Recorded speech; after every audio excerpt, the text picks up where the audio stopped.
ఇన్ని మొగ్గలతో ఉన్న ఈ మొక్క తెల్ల కలువండి. ఇది మన దేశవాళీది కాదు. హైబ్రిడ్. అయితే నేను చాలా చిన్న పాట్‌లోనే ఉంచాను దీన్ని. చూడండి ఎన్ని మొగ్గలొచ్చాయో.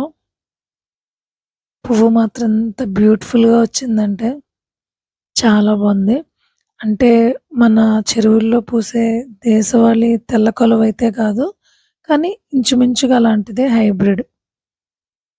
చూడండి ఎంత బావుందో. ఇది కాడ అంత పెద్దగా ఉండదు దీనికి. పొట్టిగా ఉంది. దేశవాళీదైతే చాలా పొడుగ్గా ఉంటుంది గదా! ఇదైతే చాలా పొట్టిగా ఉంది. ఇంకా చాలా మొగ్గలున్నాయి. అట్‌లీస్ట్ రోజుకొక్క పువ్వైనా పూస్తుందండి ఇది. ఇంత చిన్న టబ్‌లో. సో, చాలా ఈజీగా పెంచుకోవచ్చమాట మనం కలువలు.